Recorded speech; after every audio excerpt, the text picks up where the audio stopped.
All agents are currently assisting other suspects. Please stay on the line and your call will be answered shortly. Half the fleet has gone out on strike.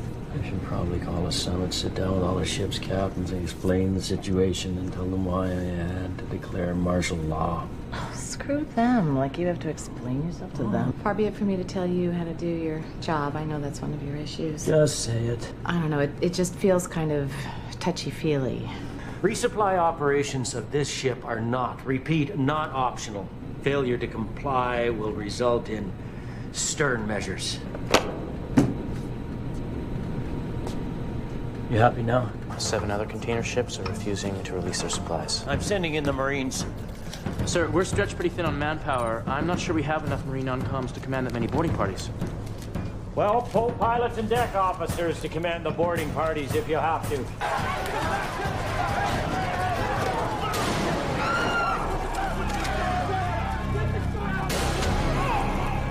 4 civilian dead. How the fuck could this have happened? What'd you expect, genius? You put a pilot in charge of crowd control. What are you talking? I never told you to send troops out to that ship.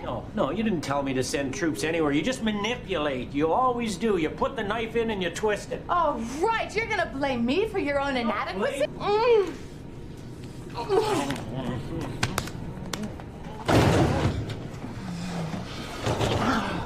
I love you so. Shut up, Ellen.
Rack things up, and good. A lot of pieces to pick up. Then we'll pick them up together. Where's my son?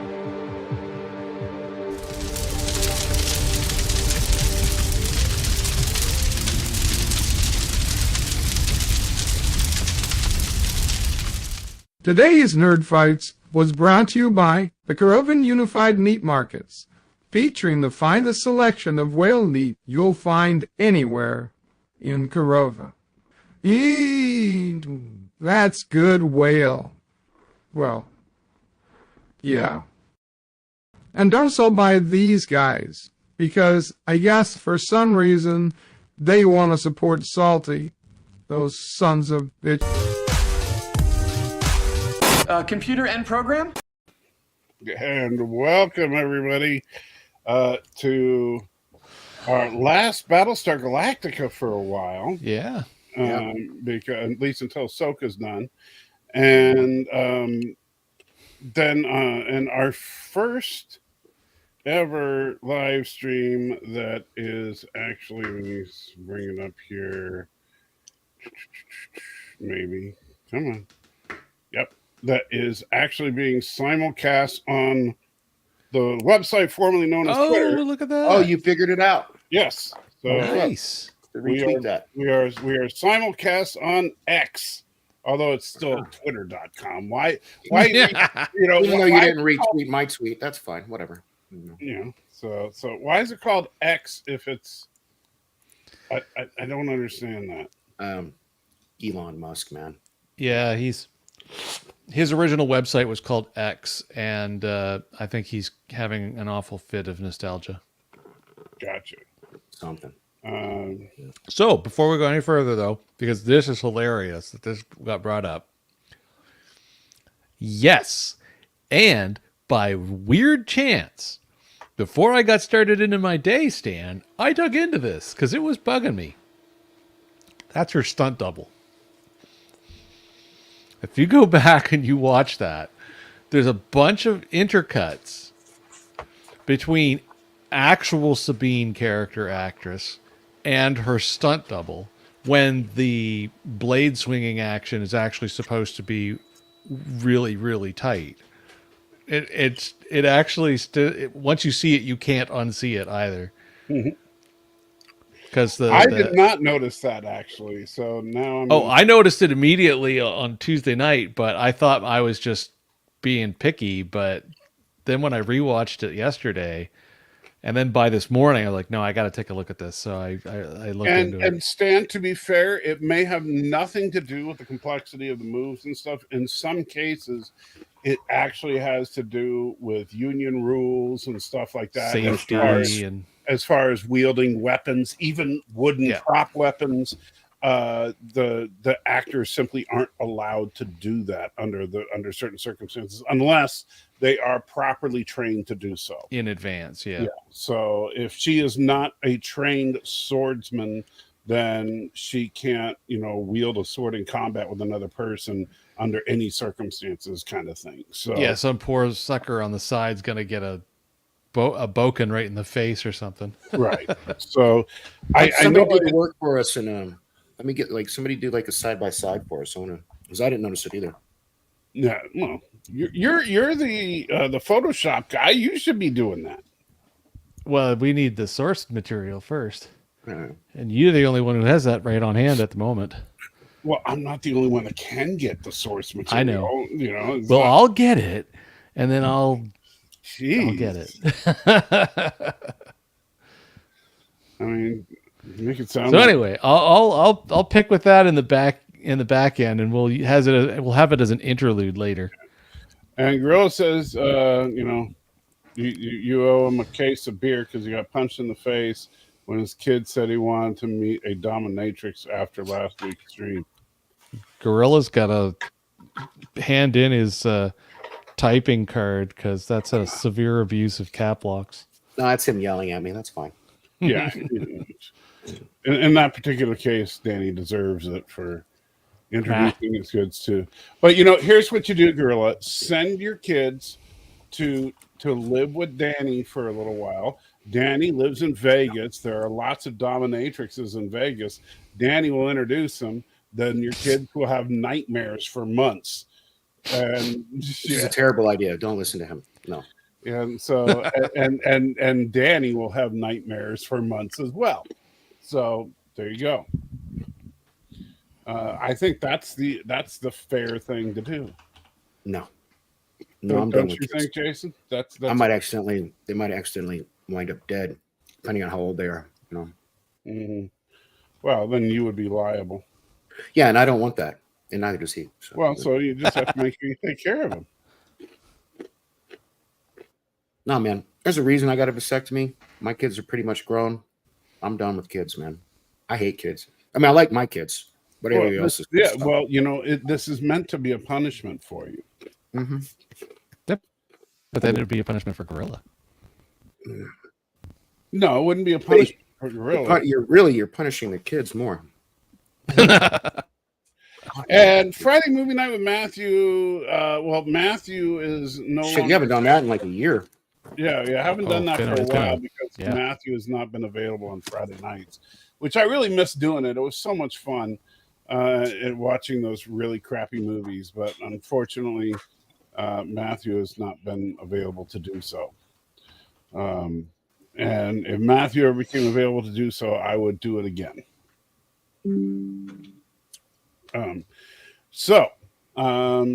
This week, our last episode of BSG for a while is Resistance. So Resistance is the ultimate F up week for Colonel Ty. This is Ty pretty much screwing the pooch. You okay? Did something happen? Who? You said like something was going on. No, sorry. Okay, just making sure, Oh yeah. So we won't be doing Battlestar for the entire month of September. We won't be back on Battlestar till the first week of October. Wow. Yeah, because wow. we're doing Ahsoka and Lord X. Yeah, because that's right. There's 4 episodes of it and left. and I was, that's right. Well, we'll talk about it. 5 episodes. Yeah. Yeah. I was gonna suggest we talk slight production meeting sideline here for a second. I was going to suggest that we on Saturdays for the next few weeks we can watch, since Danny's been wanting to do this anyway, we can watch some of Star Trek the Animated Series and pair up episodes of Star Trek the Animated Series with Lower Decks. That would be cool. Because Lower Decks is only a half an hour, so we could do an episode of Lower Decks, and then time allowing, we then roll into an episode of Star Trek the Animated Series. I dig it. I like that idea. Yeah. So, and then we can do that during the run of Lower Decks, and we'll get back to BSG when Lower Decks is, or not when Lower Decks, when Ahsoka's done. And of course, when Lower Decks is done, we'll go full on BSG until I don't know what the next show is. So, well, with the strike and everything, I mean, we'll probably have to just come up with something new. Discovery's probably in the can, right? That'll be fun. I don't know. You are so funny. You think I'm kidding? I'm not watching Discovery. Yes, you are. I'm not. I'm just not. It's not happening. So you think I'm kidding? You got to be a professional, dude. Guess what? Sometimes you got to take one for the team. Hey, maybe if I was getting paid, Hey, you want to get paid? You got to take one for the team. I want to get paid too. Right now, this barely pays for my internet. So, Yeah.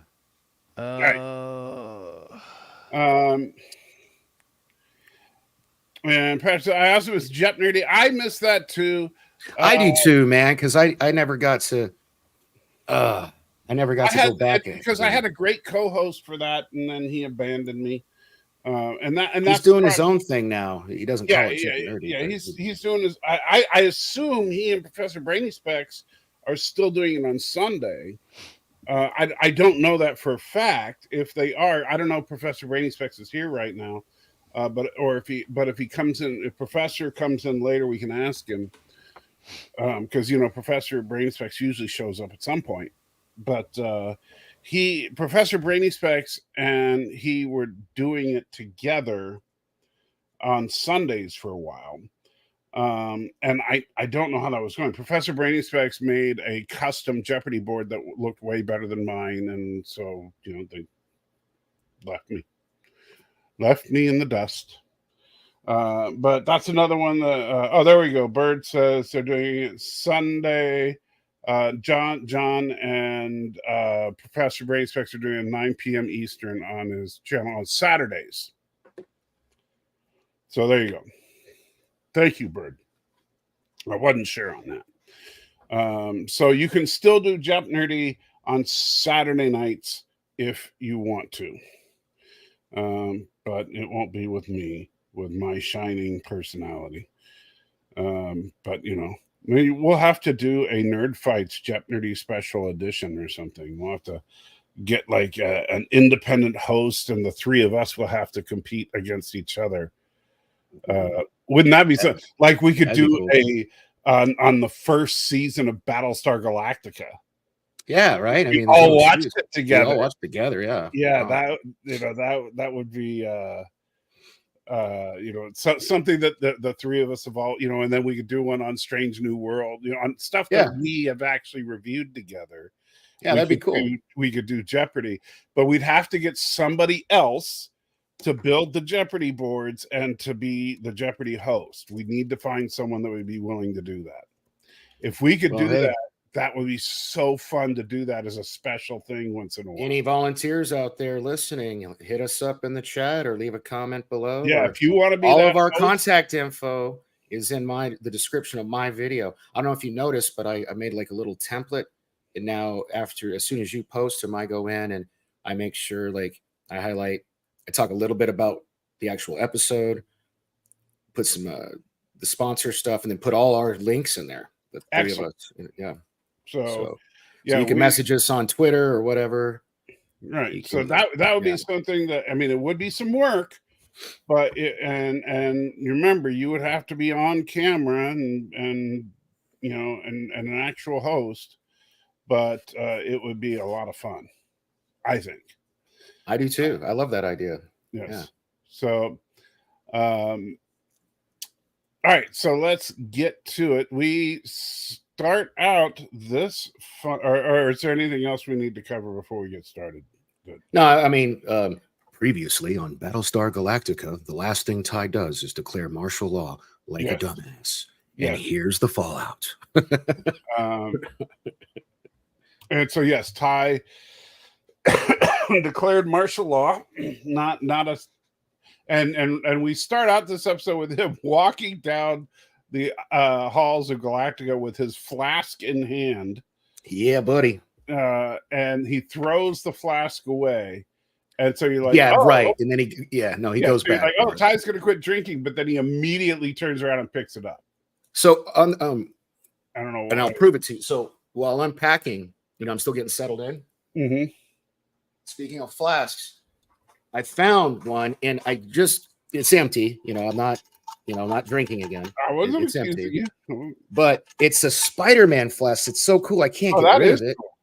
Yeah. So, I mean, it's just, I have it sitting up as decor now. But, yeah. Look, a squirrel. Sorry.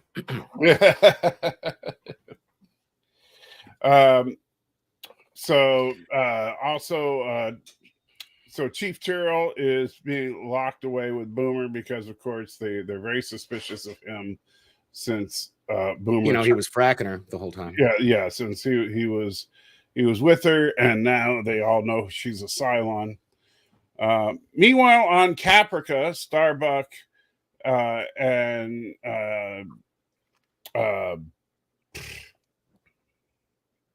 wow, I'm forgetting what's his name. Starbuck's future ex-husband. She did him dirty, man. Does he ever show back up where we're at now? I mean, does he just because he was very unceremonious. Oh yeah, he's not going anywhere. Don't worry. He comes back. Okay, all right. He's in the show all the way up to the end. You're muted. We see him all the way to the very last episode. Yeah. Okay, it's just I guess after they broke up or whatever, I haven't seen him. She did do him dirty, but he is a part of the show. Okay, all right. But no, Starbuck and Carl, the Kilo, they were going through the woods and they get ambushed by the Buccaneers here. Yeah. Sports ball ambush. See, at first I thought they were like some kind of military faction.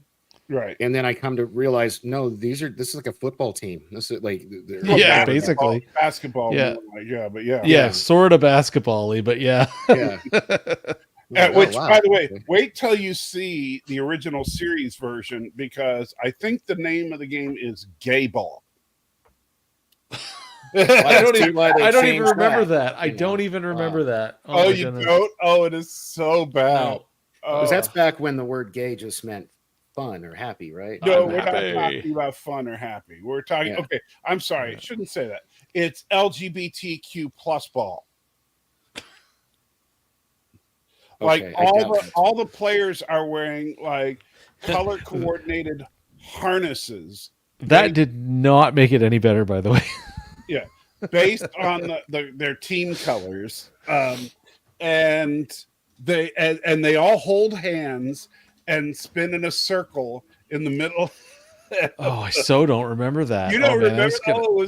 That is gonna shock my brain the next time I see probably you probably purposely deleted that from your memory banks. Oh yeah. It's right up there with a few other things in life that I still keep trying to forget sometimes. I don't know if normally we kill a little bit more time. The crowd's a little light today, and I did my tweets and everything. Well, What's up? Where's Ariel? Where's Twinkle? Where's the Danny's fan club at? Come on, where's everybody at? Well, as a quick side note, I did find that all we know is Disco got kicked to next year.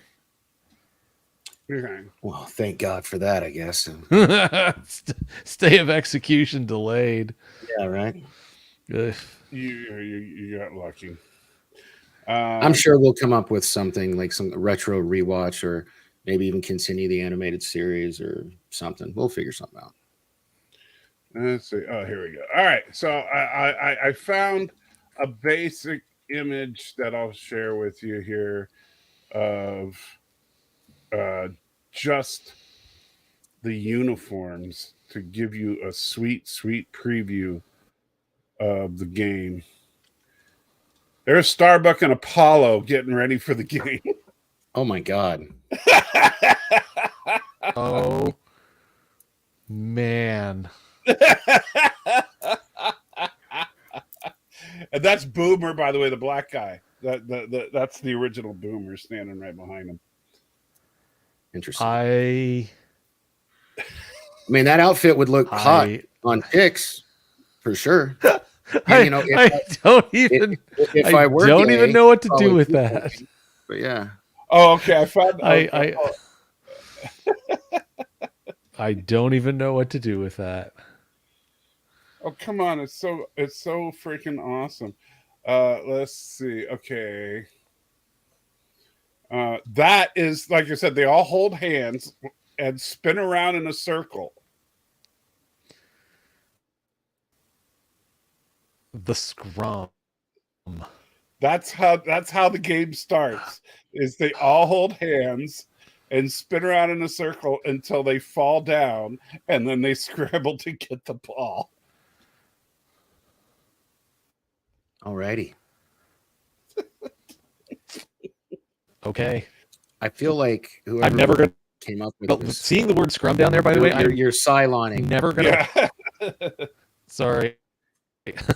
I'm never gonna look at you're Cyloning really bad, by the way. I'm off of what I was touching, but it could is it still doing you sound it? better. Yeah, no, you sound better now.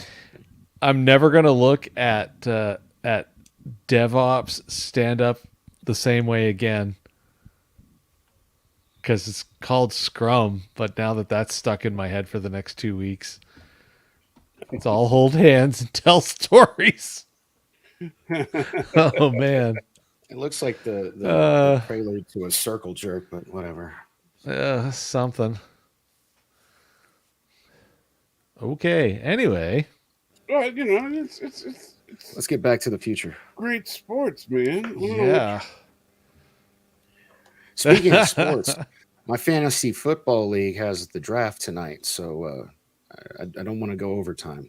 Go a little overtime, but not too much. I don't want to miss my draft.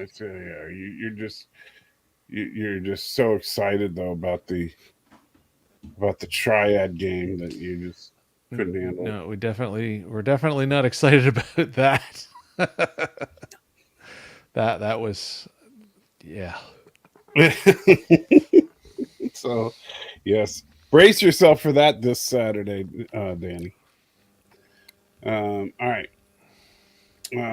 So then we go to credits. Well, that's if I'm not doing my driving test. I'm hoping to get my. Oh driving yeah, test that's right. You may week. have some more DMV. I'll let fun. you guys know. All right. So, well, if I get the driving test handled, that's the last thing. So.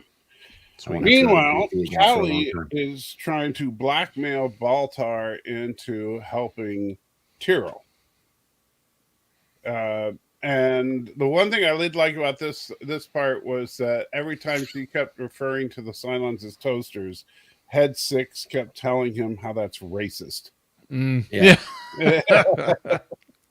That was quite funny the very first time I watched the series. I was Like, yeah, okay.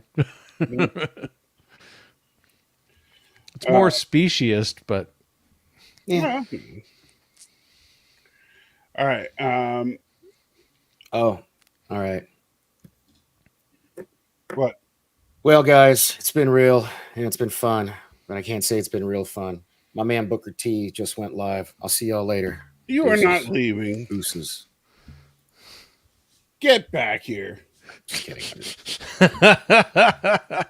I'll watch his replay. It's fine. It's fine. You know how like when you subscribe to stuff and you hit the bell, your phone will give you the pop up. You know. Yeah.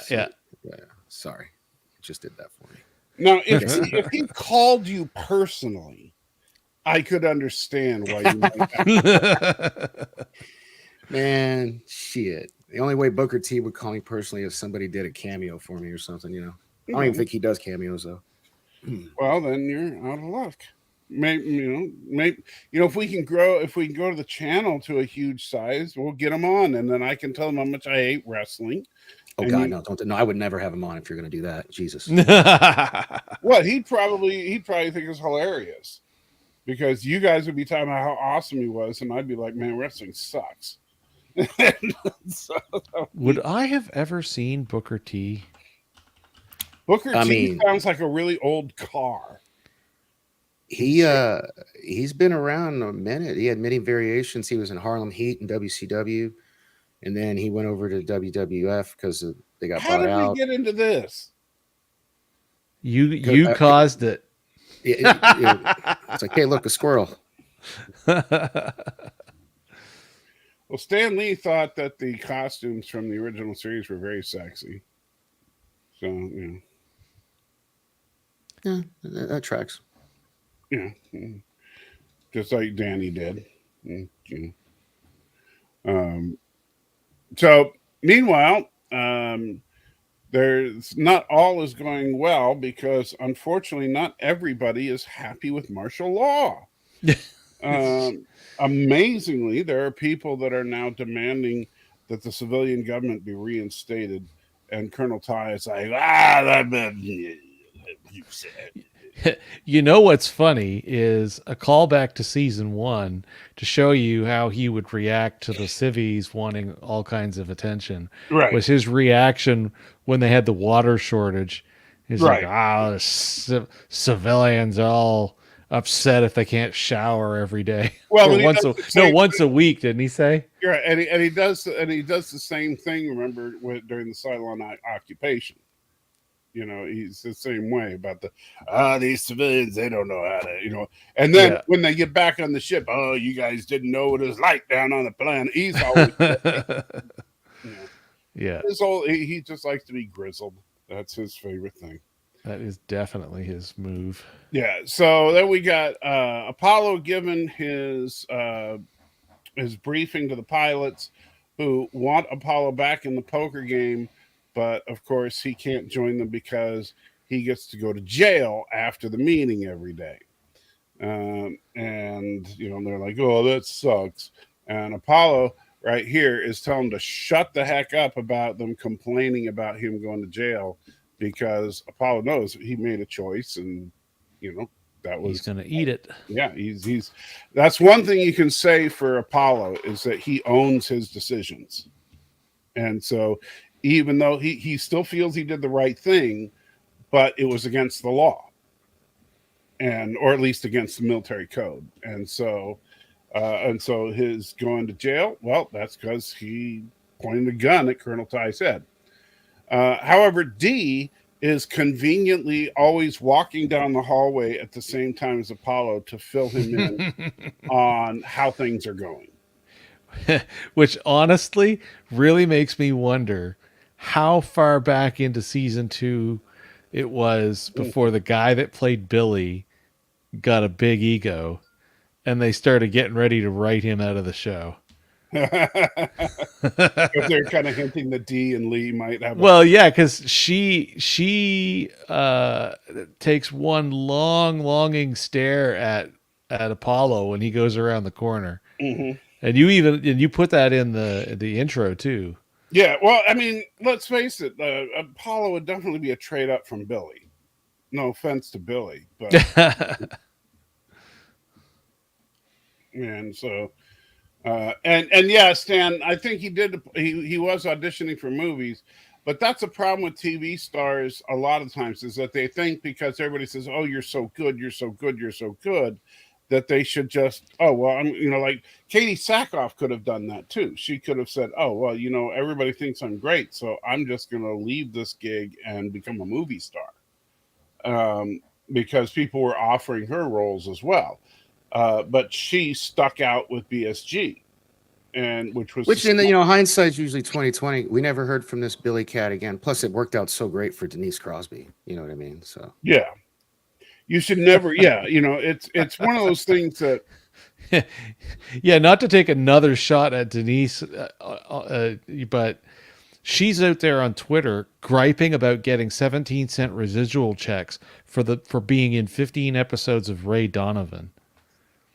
Well, yet she was the fool who refused to just tough it out and remain part of one of the biggest franchises in history. Yeah. She could have had 7 seasons of TNG instead of a half a season. Yeah. And so, but literally, she goes on Twitter and posts her residual check from Ray Donovan and makes a big fuss about it. Well, and that's unfortunate. That 17 cents is probably from one episode from one station that broadcast it. Probably. And so, so she's getting dozens of those checks every single day.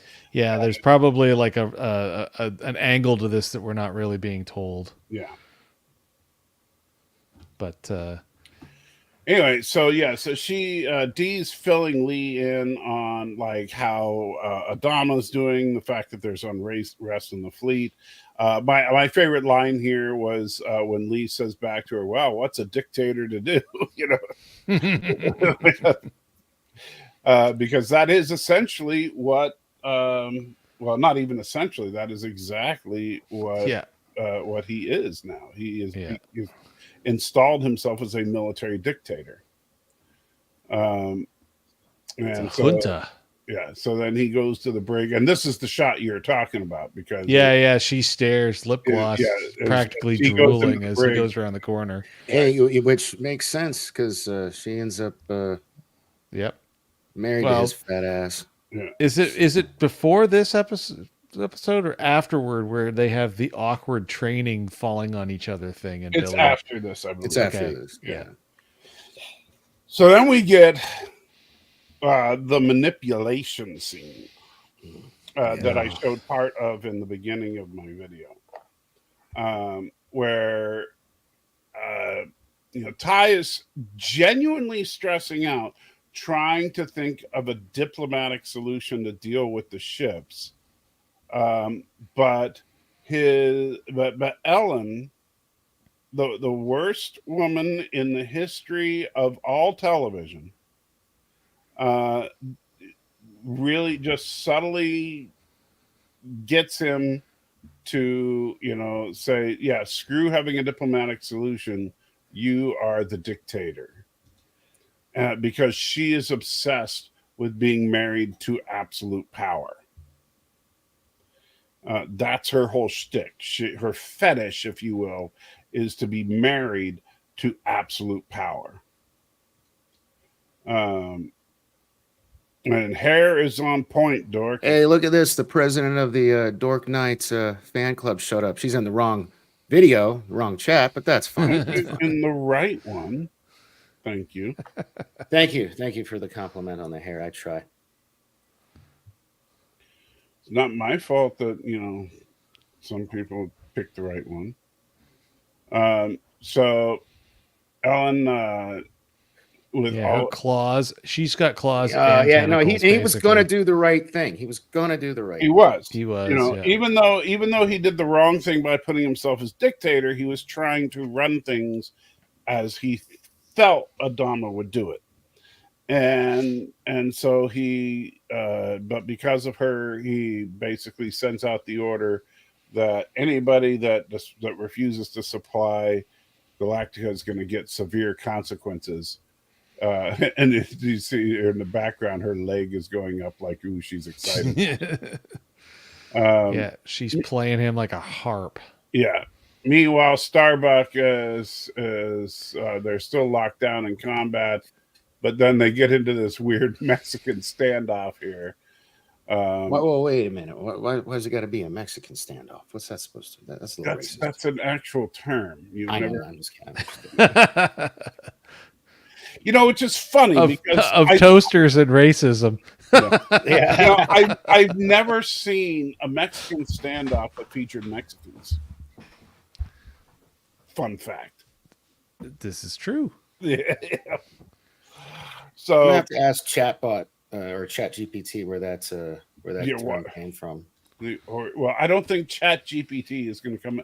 It's probably going to say that it came from, you know, a Mexican movie or something. You know what's funny about ChatGPT?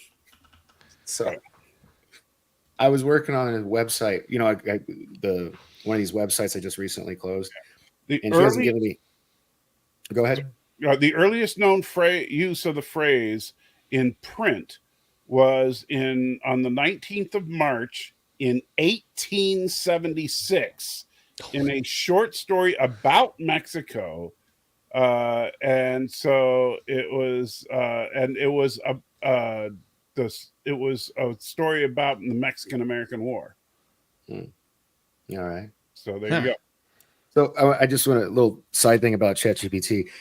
I still haven't got any like copy from my client. So normally what I do is when I start building the site based off of stuff they told me, the layout or whatever, I'll just put like lorem ipsum filler in it, you know?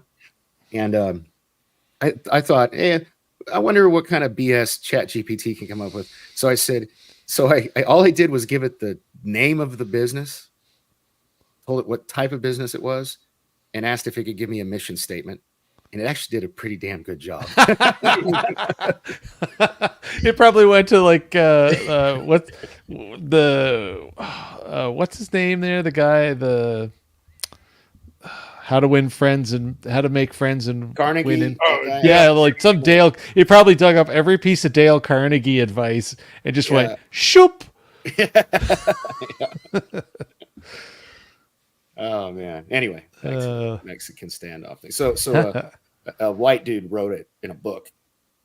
It was about about something where from the winning side too. By the way, he's on the winning side, as is always the case. Yeah, well, of course.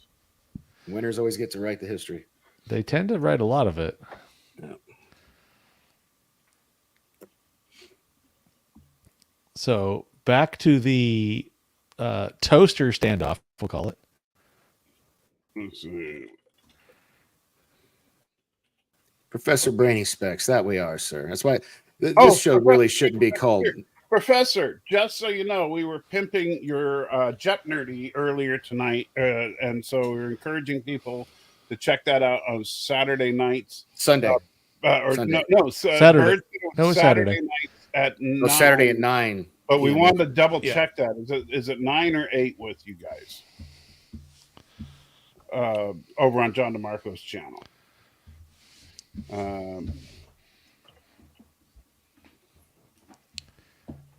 Bueller.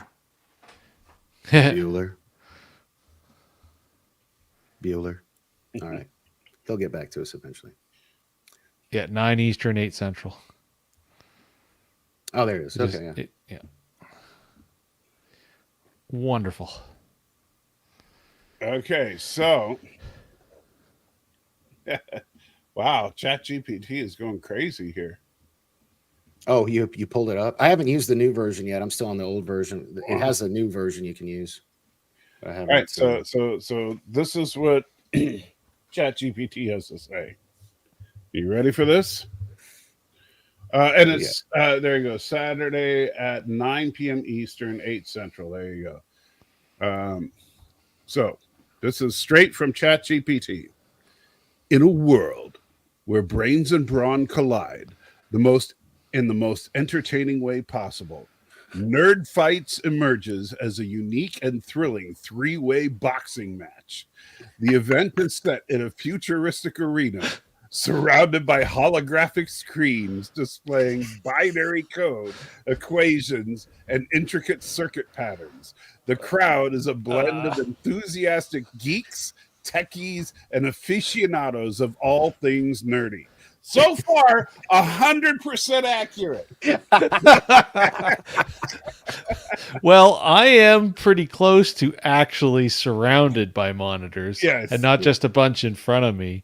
Right, me too. So and I know Danny is. So we're pretty good here. I got the 3 in front of me and the 4th up there. So The fighters. Number 1, Dork Knight, the Code Crusader. that should be Jason. Dork Knight, a bispectacled genius. Well, okay, it's not right about that. With a penchant for programming, steps into the ring with an aura of quiet confidence. His black hoodie features a logo resembling a stylized keyboard, an emblem of his allegiance to the digital world. With swift footwork and precision, Dork Knight wields his boxing gloves that emit faint LED lights. His master of strategy, analyzing his opponent's moves with the same focus he uses to debug code. Dork Knight punches are calculated algorithms, and his defensive maneuvers mimic complex encryption layers. Now that sounds more like it should be Jason, but That's what I said. Yeah, it sounds more like Jason. okay, let's see. Salty, the sarcasm sorcerer. Now, that's on point. Yeah. Yep. Salty, a charismatic and quick-witted fighter, exudes a confident charm as he enters the arena. His colorful attire is a nod to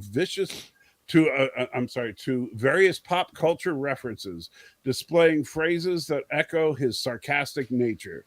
Salty's fighting style is unpredictable as his quips, blending agile dodges with counter punches delivered with a dash of theatrical flair. He taunts opponents with witty comebacks and puns, often distracting them mid-match. But don't let the humor fool you. His punches pack a punch, and his comedic timing is impeccable, even when he's in combat mode. Jason, the Pixel Paladin. Clad in a cybernetic suit adorned with neon lights, Jason marches into the arena with an air of digital authority.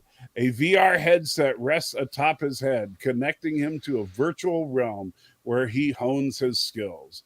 Jason's fighting style combines martial arts with visual projection, allowing him to summon pixelated weapons and shields. His punches generate shockwaves that traverse the arena in digital ripples. He can conjure energy-based swords and shields, making him a formidable opponent, both in close combat and at range. His signature move, like Green Lantern. Yeah.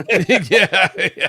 His signature move involves transforming into a pixelated tornado, leaving his adversaries disoriented and vulnerable. Wow, this is Green Lantern meets Tron. Yes. What version was that? The version 3 or 4? I don't know. I don't know. It's just whatever. I just went to ChatGPT or OpenAI and just logged in. I don't know. Okay. You got to pay for 4 still. Yeah, I don't pay. Yeah, I don't pay for it. Yeah, 3.5 is the only one that you can still get for free right now. The Showdown. The Nerd Fights event unfolds with electrifying energy. Dork Knight's precise coding-inspired moves clash with Salty's unpredictable and sarcastic attacks. The crowd erupts in laughter as Salty delivers snarky remarks in between jabs, while Dork Knight counters with his intricate footwork and algorithmic punches. The ring lights up with bursts of LED colors as Jason projects virtual weapons into existence, forcing both opponents to adapt to his dynamic fighting style. As the rounds progress, the fighters showcase their unique strengths. Dork Knight's analytical mind strategizes on the fly, adapting his coding tactics to respond to Salty's unpredictable taunts. Salty uses his wit to exploit openings in Dork Knight's defenses while avoiding Jason's pixelated onslaught. Jason, the Pixel Paladin, shifts between digital and physical prowess, surprising his opponents with seamless transitions. The climax of the match sees all three fighters push to their limits. Dork Knight's gloves glow with an intricate code pattern. Salty's banter becomes more focused, and Jason's pixelated armor blazes with intensity. In the stunning display of collaboration, Dork Knight and Jason momentarily team up, creating a dazzling fusion of virtual and real attacks that leaves the audience in awe.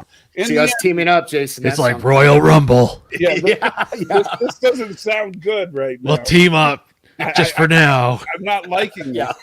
In the end, only when he's done, it's every man for himself. That's right. Only one fighter emerges victorious. Their unique blend of nerdy talents and relentless determination, securing the title of Nerd Fights champion. As the crowd cheers and the holographic screens celebrate the ultimate showdown of geeks turned gladiators, one thing is clear in the arena: brains, brawn, and the passion for all things reign supreme.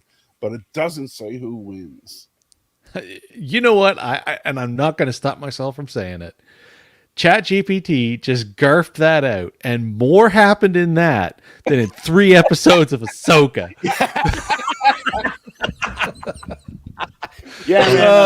Writers beware. Yeah, right. We're making a pretty good case for the writer strike to continue. Yes. Yeah. I'm telling you, that's pretty freaking awesome. Oh man. And at least you could take that and refine it. See, that's the thing. Right, and that's what I have been saying for months now, is that it may not be perfect, but it sure as all get out is the seed kernel to a whole pile of stuff. First, we just got to reverse, make Dork Knight the code, or Dork Knight the Pixel Paladin, and Jason, you need to be the just Code swap Crusader. us two. Yeah. But other than that, I think it's pretty on point. So I'm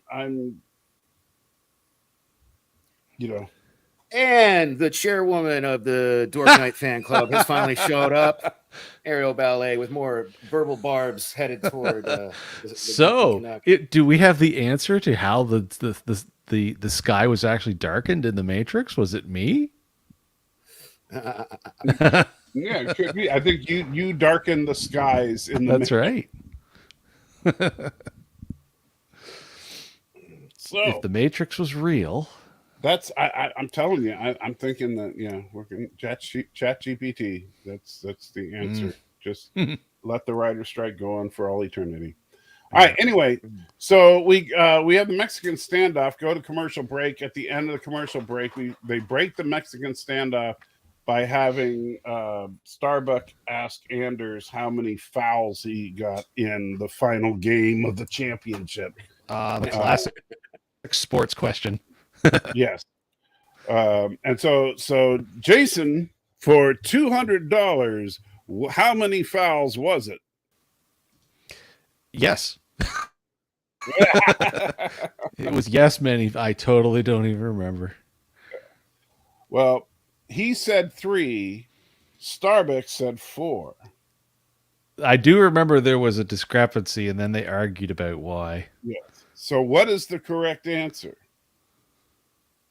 Now you only have to pick one of 2. And why is that answer correct?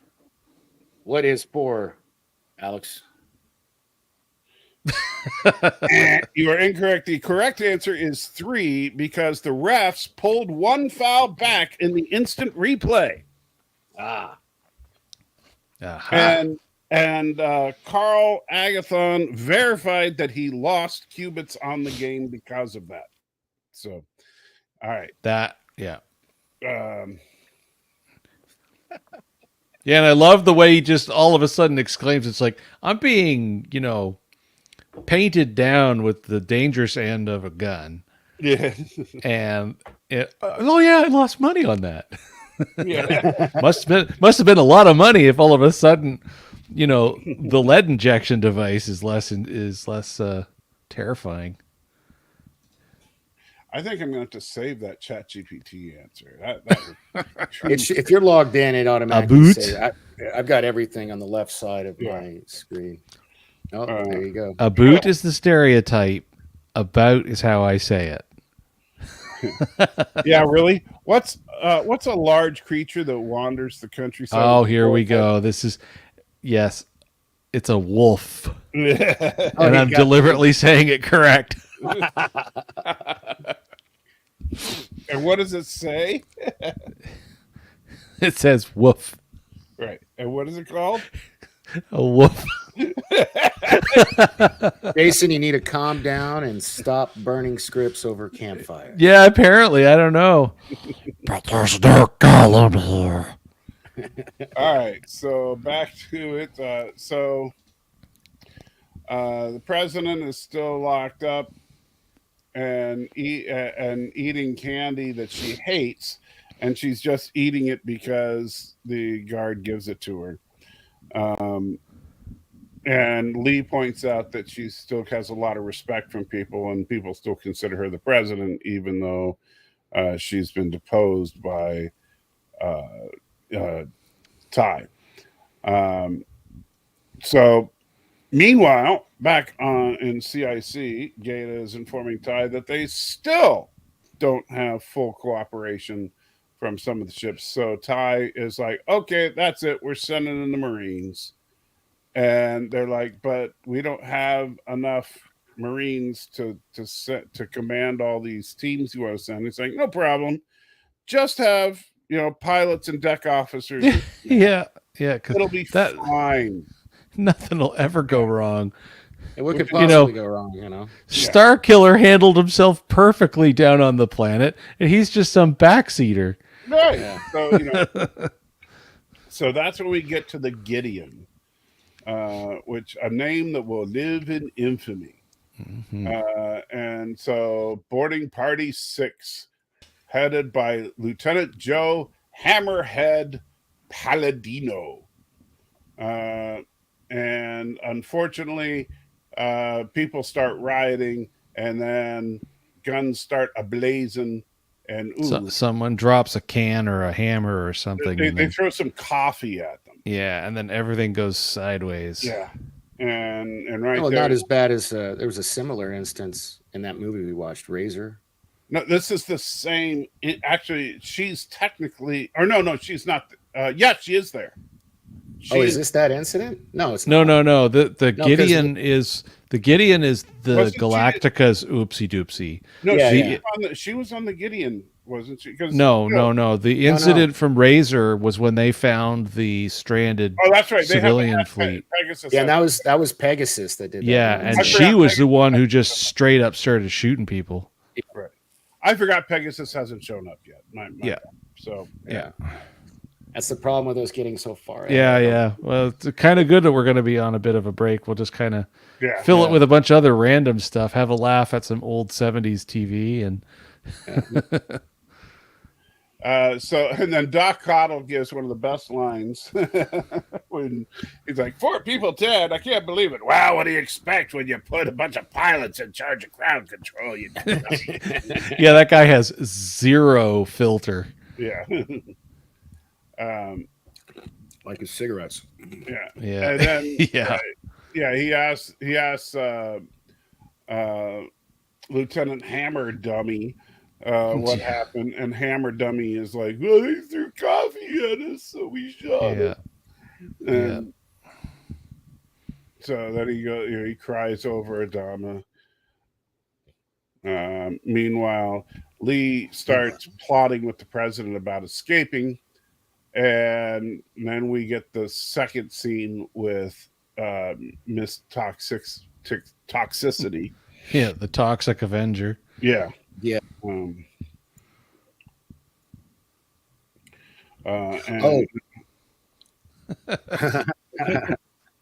So I just Terry emailed me.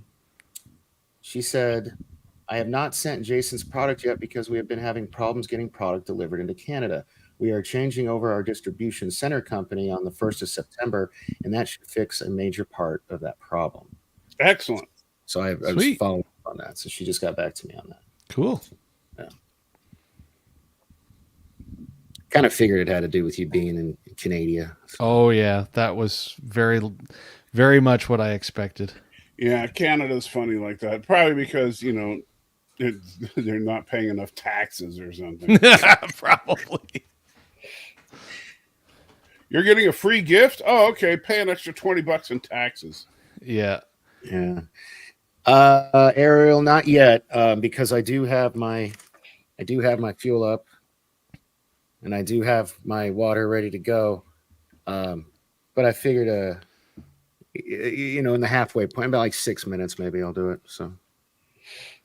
No, we're actually we're past the halfway point right now. So if you want to, no, it says we're 55, 49, 55, 50. Oh, he's going by the counter up top on the live feed. Yeah. When we hit 60 minutes. And that'll be perfect timing because that'll let me get the side by each for Ahsoka. There you go.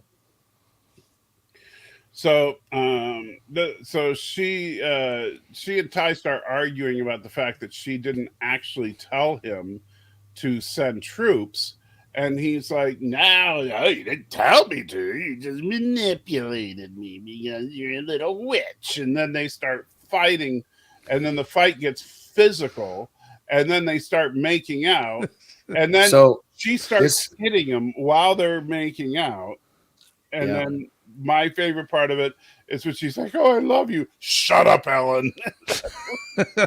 Yeah. So what's funny about this, I might have told this story before. This is very reminiscent of how my youngest daughter was conceived.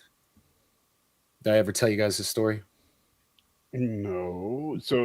My ex-wife and I, when we lived in Texas, the first time we filed for divorce, but didn't get divorced, but we did split up.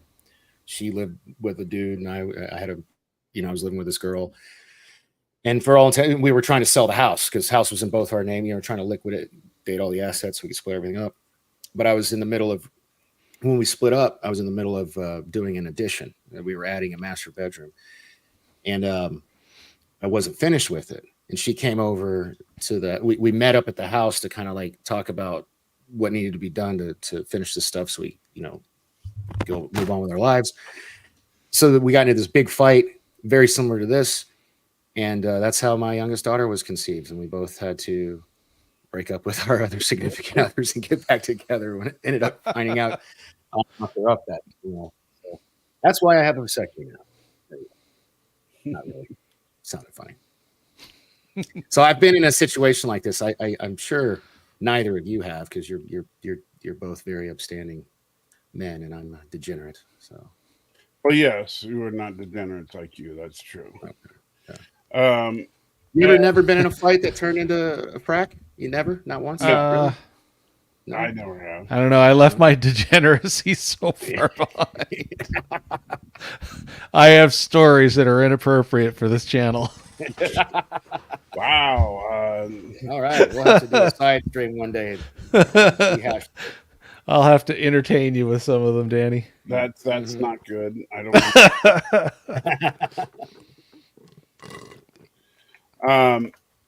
and to answer your thing, Daniel, no, I've never met Nerdrotic face to face, but I don't know what that has to do with anything that we're talking about. Me either. I have, but only because he does his meetups here in Vegas. He doesn't come out to the South, so anyway, so after they start making out and doing their thing, then we get to we cut to this. Yes, we cut to your thumbnail here. Yeah. And then this is man, this is gangster what he does here. Yeah. Oh yeah. Seriously messed up. So he injects Tyrell with something that's going to kill him in a matter of seconds if she doesn't talk. And what was it that he was asking her for? The number of Cylons in the fleet. Yeah, how many Cylons are in the fleet? Yeah. And she finally answers the question, and then he gives him the antidote, but he doesn't share that information. He just says, "Okay, thank you," and leaves. Knowledge is power, and we know that he's power hungry, which we'll find out later. Did you just time out Stan? I did not. It says you did. It says you did. It says I did? Yeah, Yeah. it specifically says you did for 30 seconds. I'm not even. I don't even have a screen with. There was a HTTPS:// at the start. I see the HTTPS:// but I Yeah, don't. it says you deleted it and put him in timeout. I don't even have YouTube open right now. Weird. That's weird. It must have been an automatic thing. So Stan just he's not careful with the links. Apparently, the bot must have done it. Yeah. Yeah.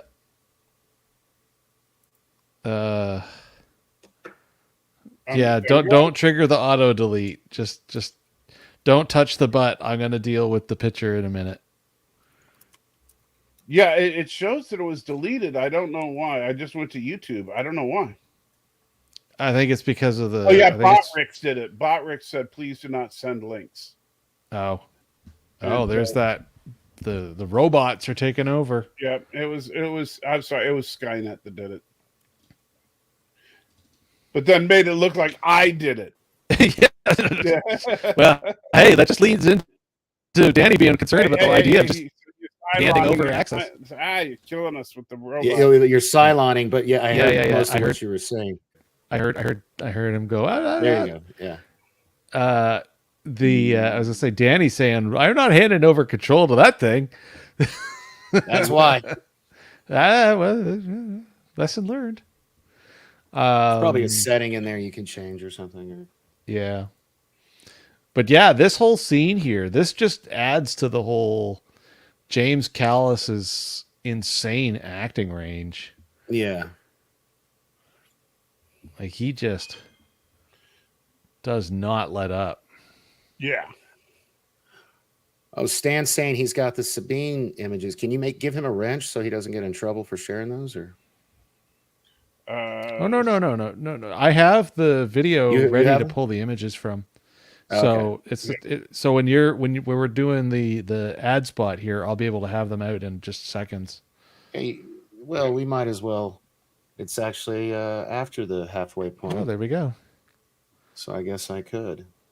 So here, let's do this. Let's see. Pull that up. Share that. Share screen. Home tab. Nerd Fights. Share. All right, don't share that yet. So this is Fuel Up Play. It's good for hangovers, but it's better for concentration. Immune system support. All you need is this nice little tumbler, which you get for free with your first order if you use the link in the description. Also helps to support the show, and you get a discount off of your first order or off of the. Actually, we have a new special now. The last buy one get one of the year. Oh, right on. Cool deal. Free shipping, free shaker. Discounts if you do the subscription. So I'm just going to take one scoop here. Put that in here. Ooh, look at that. Drop the little ball in.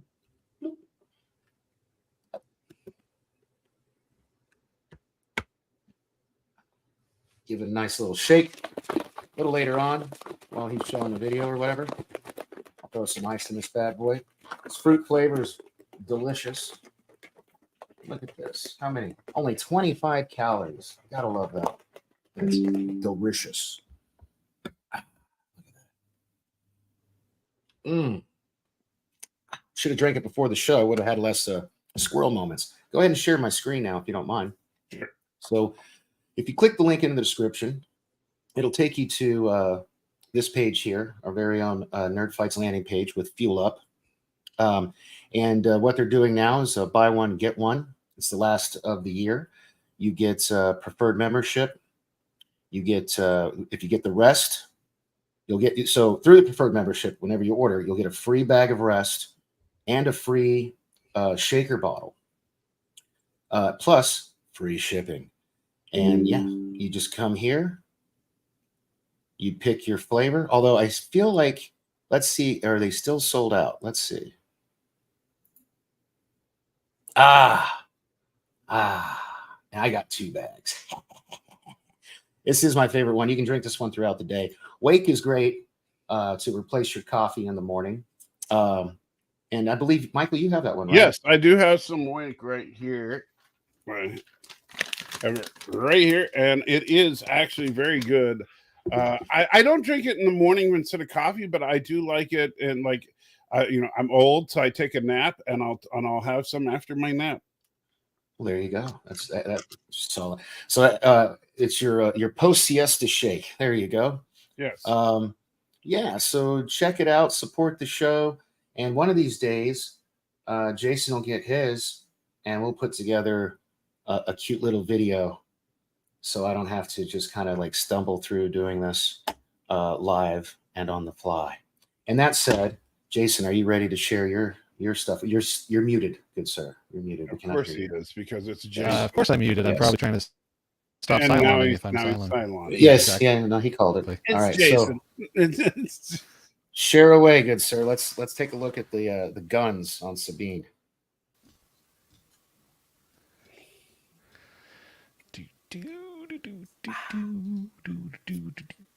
And then I have something for you. Oh yeah. All right. So this is the front shot when it's actually the actual Sabine actress. And we'll bring this to full screen. Yeah. All right. Skinny little Sabine. And this is another shot of the actual actress, and you can see the side profile on her right bicep. Okay. And then we get to where did I put that?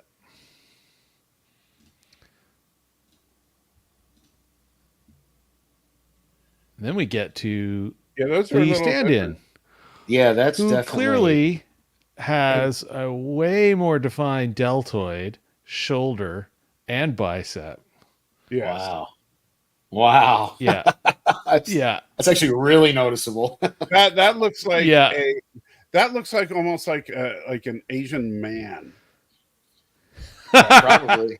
It's Asian Kyle. Yeah, like that could be like a Bruce Lee kind of build right there. Look at that. Yeah. Which by the way, if you think about the choice of the baggy pants, makes a whole lot more sense because it's way easier to hide any other differences that might exist between the two. Yeah. Like but something that might be hanging there. No tucking required. But the arms were impossible to hide though. Yeah. So that's horrible. Yeah. What were you going to show us? Well, it's not show, it's share. Oh, okay. Yeah. While you were talking about the wonderful product Fuel Up, I decided to make a couple of modifications. First of all, I told ChatGPT to reverse. So, Danny, you are now officially the Pixel Paladin, and Jason is the Code Crusader. I, of course, am still the Sarcasm Sorcerer. However, after the match, something happens. As bad, nerdy shows come to life on the holographic screens, the trio springs into action. Their unity evident from the start. Dork Knight's pixelated tornado sends shockwaves through the poorly written plots, dismantling them bit by bit. Jason uses his hacking skills to expose the plot holes and technical inaccuracies, turning the enemy's own gimmicks against them. Salty's witty remarks echoes through the arena, unraveling the cringeworthy dialogue and overused tropes of the shows. Together, the team of geeks showcase their strengths. Dork Knight's pixelated weapons clash with the ill-conceived special effects, turning them into a dazzling spectacle of chaos. Jason's LED-lit gloves flicker as he hacks into the holographic displays, creating an array of distractions and illusions. Salty's comedic timing disarms the enemy's attempts at drama, transforming them into unintentional comedy. As the battle rages on, the team's synergy only grows stronger. Dork Knight and Jason's coordinate their attacks, Why does it always have the two of you working together? Because it knows. It knows that we're the two wrestling fans. I guess so. Former and current, doesn't matter. Dork Knight and Jason coordinate their attacks, creating intricate combinations of pixelated strikes and algorithmic precision. Salty taunts and distractions keep the enemies off balance, leaving them vulnerable to the onslaught. In the climax of the battle, the three fighters combine their powers in a triumphant display of unity. Dork Knight's pixelated tornado engulfs the enemy's defenses. Jason's LED gloves enhances the chaos, and Salty's witty quips pierce through the remaining barriers. I'm not the only one getting burned here. Wow, Captain Phantom. Shots fired. The enemy's bad nerdy shows crumble under relentless assault, and the crowd erupts and cheers. In the aftermath, the heroes stand victorious, having reclaimed the arena from the clutches of bad, nerdy shows. The holographic screens now display scenes of triumphant victories celebrated by fans who appreciate genuine geek culture. As the heroes exchange nods of camaraderie, it is clear that when nerds unite, even the cringiest of challenges can be overcome. So instead of fighting each other and declaring a winner, we just teamed up on bad. And we on bad sci-fi. Bad shows. Yeah, bad shows. Hey, I dig it. That's funny. Yeah. So, all right. Where were we? Oh, yeah. She actually does care for this woman. Yeah. So meanwhile, they take Starbuck and the other guy back to where.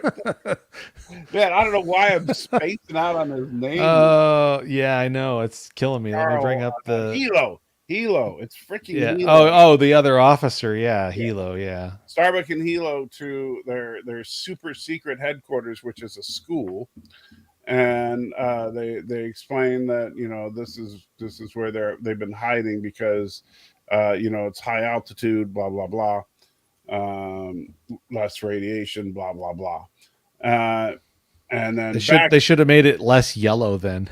Yeah. Back on Galactica, Doc Coddle is smoking while the president is asking him for a favor. And Gata is kind of confronting D like, hey, what are you up to? And D's like, I don't know what you're talking about. And Gata's like, sure you don't. And so it's like one of those little tension moments. And Lee is kind of saying goodbye to his dad because he knows he's going to get in big trouble this time. And they're building a permanent prison room for a Boomer. And this dude is like basically saying how it's obvious that Tyrell's the Cylon and Callie is like turning into a cat and like having none of it. And so now the plan goes into action. Always knew those guys were going to end up together, but anyway. Sorry. When Lee is getting ready to be marched back to jail, this chick says, having a problem with one of the ships, I need your help on the flight deck. So he tells the guards, I need to go do this and then I'll report. And they're like, okay, sir.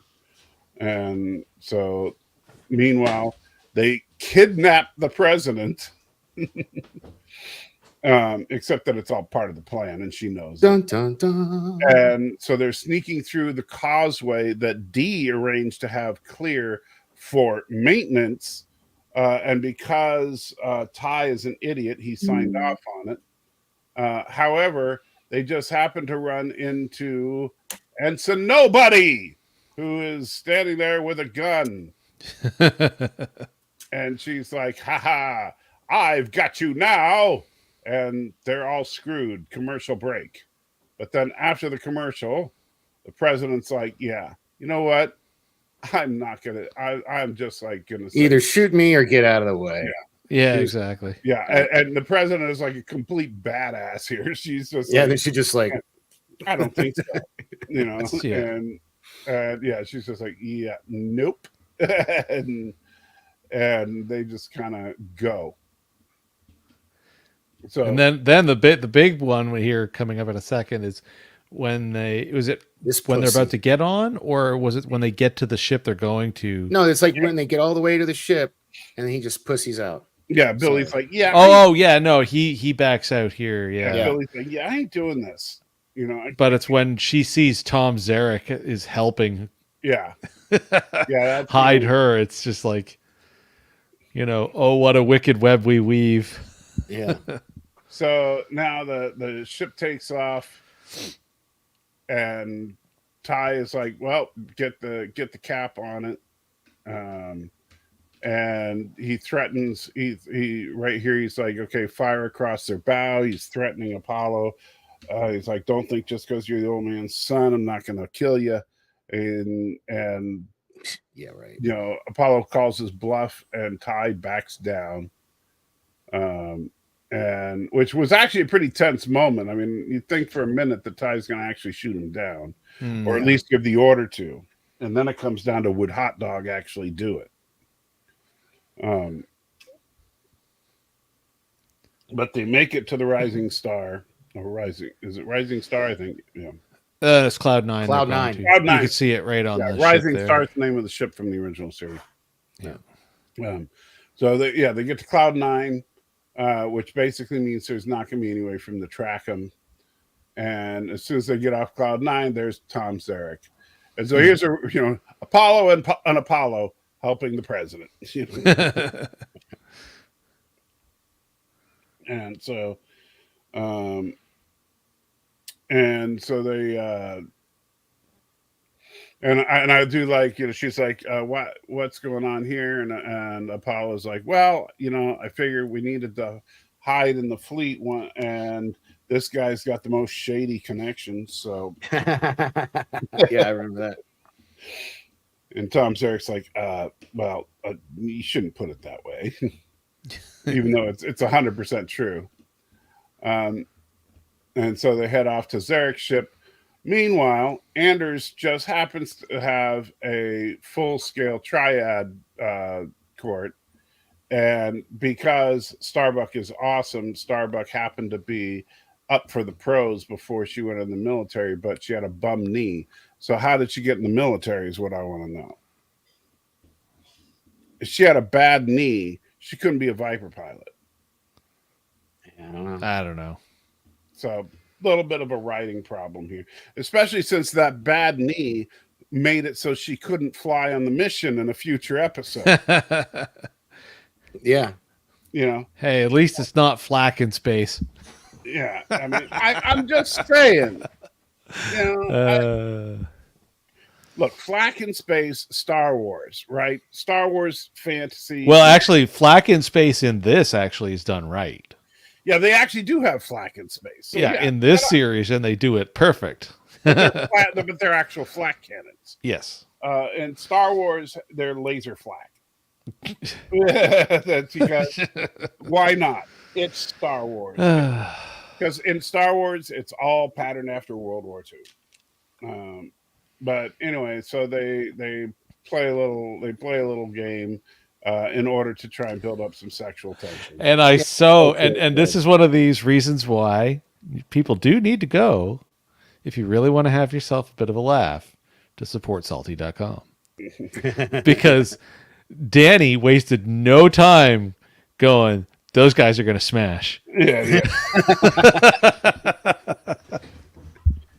Gotta get that one up now. And you guys make it so that I have to do more work. I hate you. Man. All right. Bummer. Hey, if we're going to end up having to watch some torturous show. Yeah.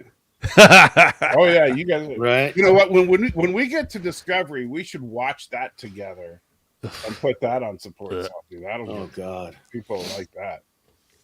You guys haven't even seen season 4 yet. So, No. I haven't even seen season 3. Yeah, I stopped a couple of episodes into season 3. That's when I just said. Yeah, so we'll have to watch season 3, season 4, season 5. That'll be awesome. God,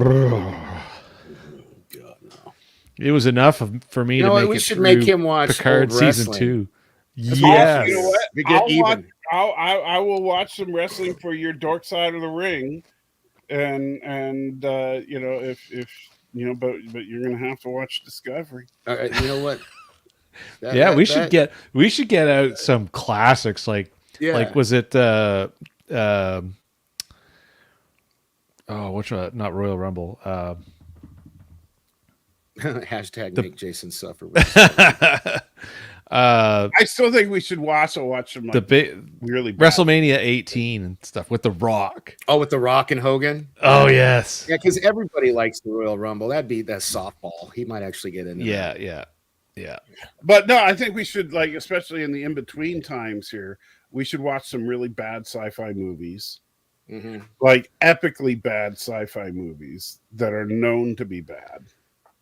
Buckaroo Banzai is pretty freaking bad. I like Buckaroo Banzai. I mean, I got about 15 minutes into it, and I had to stop because I need to be in the right. But I haven't watched it since I was a kid, so I have to be in the right mindset to watch that one. You know, how about Batman and Robin? Oh God. Stan Lee throws in Battlefield Earth. Oh, Battlefield Earth. Okay, just as a side note, for the record, it took me, because this predated having PVRs, so the first time that came out on like the movie network. I might have that one too. That came out on the movie network not long after it was done at the theater. And of course, no PVR deposit, but there were 5 different out of sync movie channels that are usually shown on anyone who has cable or satellite in Canada because of the 5 different main time zones. It took me 3 days and 5 tries over a long weekend, and I kept falling asleep before I finally got all the way through that. That is a rough movie. Yeah. Well, I don't know. It should be good. It's got 3% on Rotten Tomatoes. Oh my God. What does it have on Metacritic?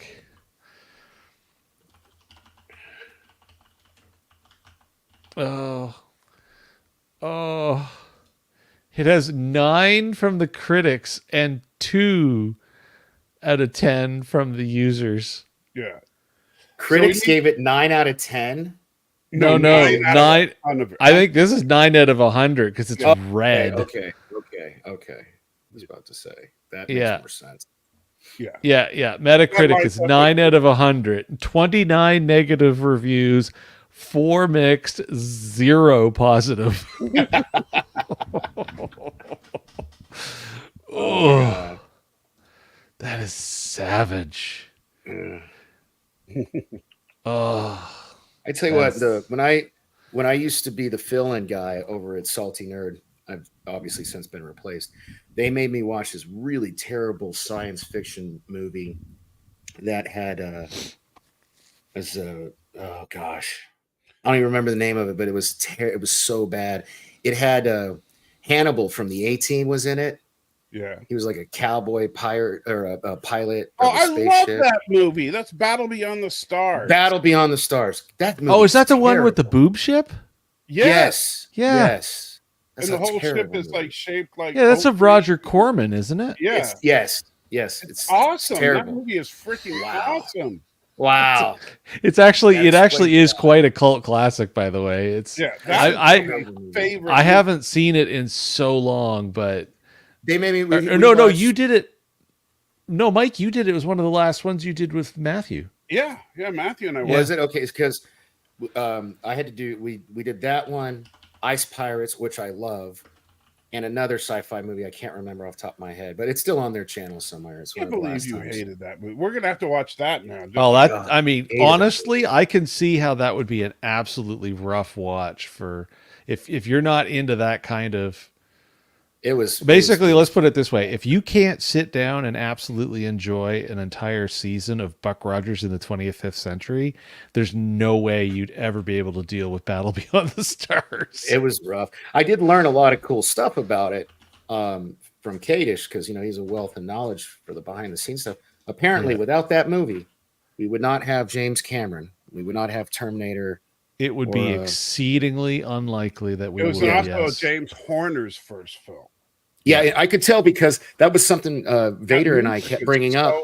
Was like, well, yeah, Noel. He kind of reused some of the same riffs in Wrath of Khan, because there were like, Vader and I kept pointing out, if you closed your eyes for a couple seconds, it's like, is it Wrath of Khan? And then you open your eyes, yeah. Yeah, it was one of those weird convergences of fate. Yeah. And it created because it was like Jim Cameron's first gig, and he kept getting promoted, and he kept getting like multiple times until he finally became like the VX, the director of VX or something like that. Like he got some lead role in the special effects department. Yeah, Stanley's Flash Gordon. Oh, that was so bad. Dude, I love Flash Gordon. See, it's kind of funny that you love Flash Gordon, like but you Flash can't. Gordon, but you don't like Battle Me on the Star. He saved every one of us. You got James Bond in that shit. Come on, man, that's a good movie. That movie is intentionally bad. Oh, it's so good, and the soundtrack and the Viking Vulture guy doesn't mean it's a great soundtrack. Oh my god. Yeah, James actually got 2 credits on that movie. This is my first time getting something through Botrix. I don't know how to pull it up. I don't know what it said, but thank you. The only thing you do is you go to PayPal and look it up. That because there's not a Botrix dashboard, so you go to PayPal and you look it up, and then you can see under the payment it'll have the note. Ah, cool. Will it? Yes. But I do like what it says. Rotten Tomatoes, the critics' consensus on Battlefield Earth. Ugly, campy, and poorly acted, Battlefield Earth is a stunningly misguided, aggressively bad sci-fi folly. Aggressively bad. That is so I watched a video a couple months ago talking about the production hell that apparently that movie was. And apparently the director kept getting cautioned over and over to stop using Dutch angles to the extent that he was. But every shot in the movie is a freaking Dutch angle. Yes. I looked. Twinkle, thank you very much. It didn't, if you put in a message, I can't see it. I'm logged into PayPal like he said, but thank you very much. 2, you were wrong, Salty. Botrix does take out a fee, so I might as well stick with Stream Elements because at least any fees taken out are just taken by PayPal. That's the PayPal. That's the PayPal fee. Yeah, Botrix takes nothing. Oh, okay. And then 3, we got some people voting on Masters of the Universe. That's a guilty pleasure of mine. That's one of the first movies to have a stinger after the credits, and most people didn't know about it for decades. I had no idea until about 2 years ago. Yeah. Bad, and I only found out about it because I was watching an episode of Good Bad Flicks. I never finished that movie. I was a huge He-Man and the Masters of the Universe fan of the cartoon. I grew up on that shit and had all the toys, Castle Grayskull. In fact, my oldest son still has. I bequeathed all that stuff to him. He's got the Castle Grayskull and all the action figures and stuff. And I'm not dead yet. I gave it to him. So anyway. I had such high hopes, and that movie was so bad. Yeah, but I could still watch it if that makes sense. Let me answer a question. So Arabic asked, "What is a Dutch angle?" It's like it's where they cinema. Yeah, Dutch angle is when you tilt the camera. Usually, you do it slightly, but sometimes you do it severely. And in fact, here you go. This is a Dutch angle right here. A classic example of use of Dutch angle, although it's done in a very blatant way, is on the classic Batman series. Every villain's headquarters would be filmed in a Dutch angle. That's why, and so the villain's headquarters would always have the camera tilted. But you would tilt the camera as a subtle nod that there's something wrong. Unfortunately, and you're supposed to do it subtly enough to where the audience isn't thinking, "Hey, the camera's tilted." Instead, it should be done subtly enough to where you're not thinking about it, but for whatever reason, you just think something is amiss. Well, in that movie, it ended up becoming prophetic because everything was wrong. Right. And unfortunately, yeah, with Battlefield Earth, almost every single shot in the movie is filmed with a tilt to the camera, and it becomes painfully obvious. Like you can make a drinking game out of it. Well, one of the reasons they do that is because they take people who are like 5 foot nothing, and they're supposed to be like 8-9 feet tall. Well, they did. Right. They did. They The can video see I the was height watching, easier, they actually said that some of it was done to try to pull off what eventually was learned how to be done for Lord of the Rings. Yeah. Yeah. Yeah, it's I used to get a lot of flack when I first moved out here. I did a lot of photography, and it was a lot of my still photos. I got called out a lot for using Dutch angles, but you could fit more in certain situations. You can fit more in a frame when you do the Dutch angle. You know what I mean? Which is why I liked it in photography. But then I kind of gave up and started hiring photographers for my gigs instead. So a few recommended movies for us are Super Babies, Baby Geniuses 2, Jaws: The Revenge. Is that the third one or the fourth one? That's the no. The third one's Jaws 3D. Yeah, I know that. The Okay. fourth one. It's the one where the shark is going after his wife. Oh, that's the fourth one. Yeah, I never did see that. Yeah. I never did. I just saw Twinkle says at least it's not a Dutch oven. Return of the Blue Lagoon. Let's see. Cabin Fever, which I saw like part of it. It's horrible. Highlander 2. What's Cabin Fever? I don't know if I've even heard of that. It's a horror movie. It's bad. Okay. Let's see. Some of these I've never heard of. Transylvania. College students arrive in a Romanian castle for a semester abroad, unaware that the place is infested with vampires. That wins right there. I actually have that on DVD in a box. Oh yeah, somewhere. Battle for Endor. Yeah, well, I have Battle for Endor because Thomas wanted us to see it on movie night with Matthew, and I had it ready. Master of Disguise. There we go. That's a classic disaster movie. Where are you reading these from? From the 100 worst movies of all time. Oh, okay. Oh, no. Okay. Based on Rotten Tomatoes ratings here. Baby Geniuses, the first one, is on the list. There's Battlefield Earth with its 3% rating. Rollerball. Jack and Jill is on there. You guys ever see that movie Roller Babies? No, I haven't heard of it. It's 80s science fiction. You've probably seen it. Winnie the Pooh Blood and Honey is on here. Oh, that's relatively new. Yeah, that came out this year. So there's a recent one. Oh bother. That's got it. I can't remember if it was the Popcast or Salty Nerd or one of those other 43. What's that movie? Oh, that's the one with Hugh Jackman and all those other. That's the one where they got all those people that had a film left on their contract. Yeah. And they ended up with a ton of people. Oh, hey, look at that. You got a super sticker. Hey, Twinkle. Twinkle didn't want to let you feel left out. So I appreciate it, Twinkle, because I was feeling kind of sad. So thank you. Makes me feel. Oh, here's a good one. Mortal Kombat Annihilation. Oof, have you guys seen they're remaking the original Mortal Kombat game, and they just dropped a commercial. Yeah, Mortal Kombat 1. I saw the trailer. Yeah. Did you see the trailer with Dave Bautista? No. Yeah, it was kind of cool. Yeah. It's just all these different people yelling, Mortal Kombat. No, I saw the game trailer, the actual game trailer. Oh, I haven't seen that. I saw they had Dave Bautista. It has gameplay in it. It looks really good.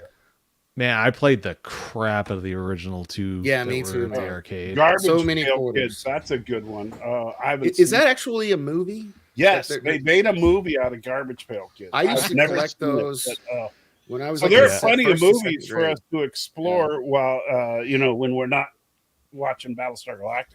We go, you can do some reactions to bad movies that none of us have seen. That could be fun. That yeah. could be fun. And so, man, the Jean-Claude Van Damme Street Fighter movie. Painful. Hey, it was Raul Julia's final movie, so it gets a pass. Yeah, kind of. Yeah, it sort of gets like a that's the sad thing is that it's a bad movie, and it is Raul Julia's last film. Yeah. Yeah. Yeah. Twinkle, to that, I got lucky.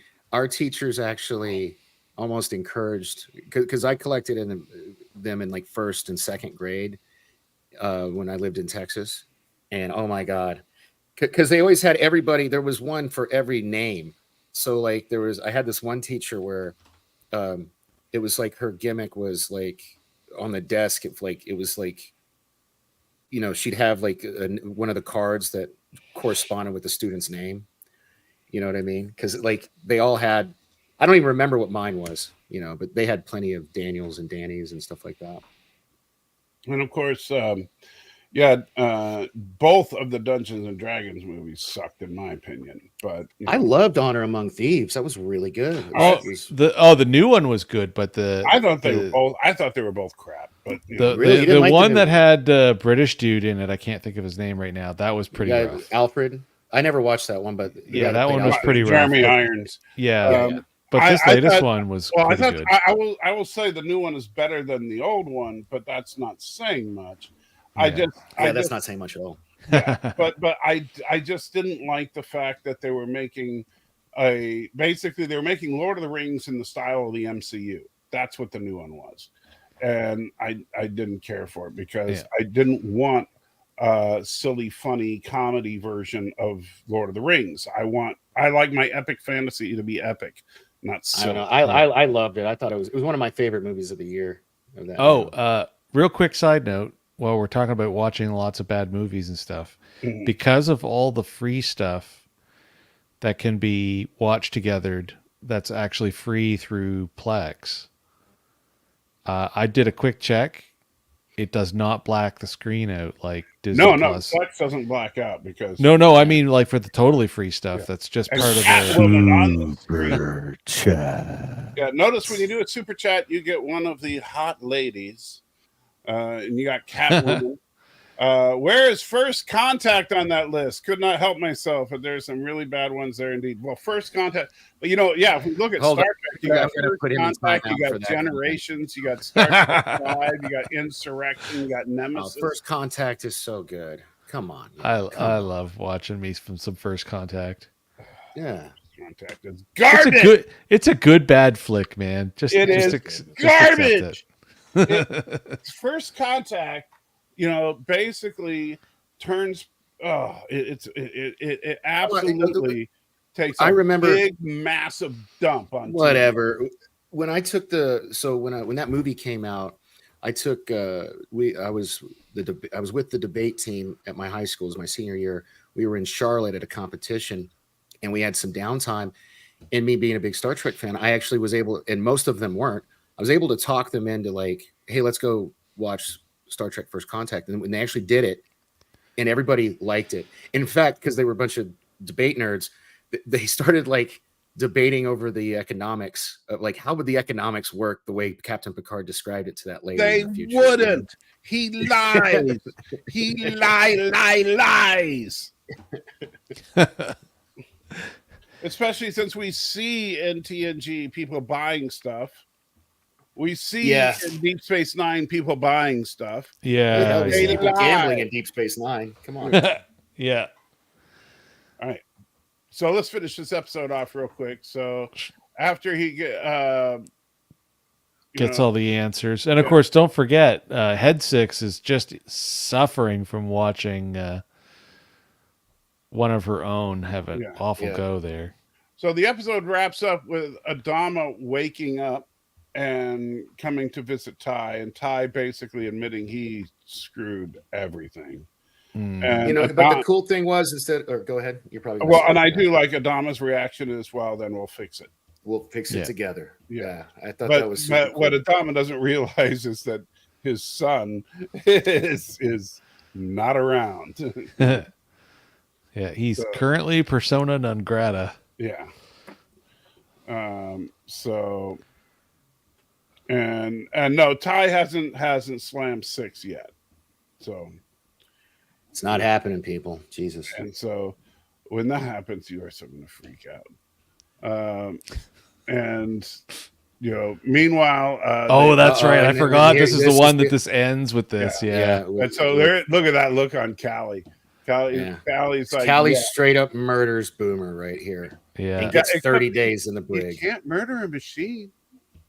She's just, Tell that to Hilo. She just doesn't like squishy toasters. Yeah. No. Hey, if you shoot your computer, is that murder? You know what's funny? Well, my computer's not a sexy flesh and blood. Okay, if you shoot a sex doll that you ordered from Japan, is that murder? No, it's not sentient and it's not real. Anyway, you still might need to go visit a doctor for your head, but yeah. Yeah. I find it ironic that Chief marries the chick that killed his former lover. I did find that kind of funny. Just kind of shows how messed up the show is. I was gonna say, does that speak more about the show or Ronald D. Moore? Yeah, right. Ronald D. That's what Ronald D. Moore thinks about women, I think. Yeah. So there you go, Resistance. That is straight up. That's the core of Ronald D. Moore Galactica. Dark, messed up, twisted, but really, really compelling. Really good, and then to end it like that, yeah, yeah, and you end it on something where it's like, what? Yeah. Now I got to see the next one. Yeah, it's not the just next that one. Oh my god, the next one's the farm, right? That one's messed up. That one's pretty twisted too. Yeah, and and we won't even get to talk about that one until October, folks. So yeah, it'll be a long one. That'll be October 4th. Man, we're gonna have to either rewatch it privately or go on Wikipedia and read the synopsis because it's gonna start drifting out of my head. Yeah. Well, I rewatch them when I make the little music videos, so that's how I can keep up. But yeah.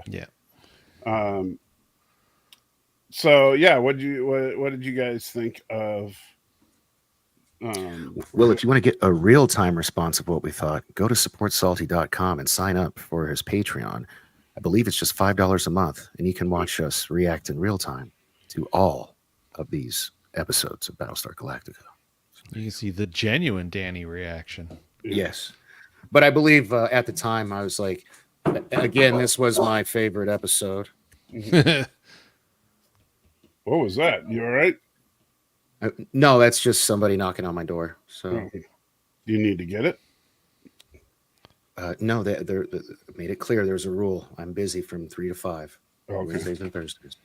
Well, I didn't know if you needed to answer the door.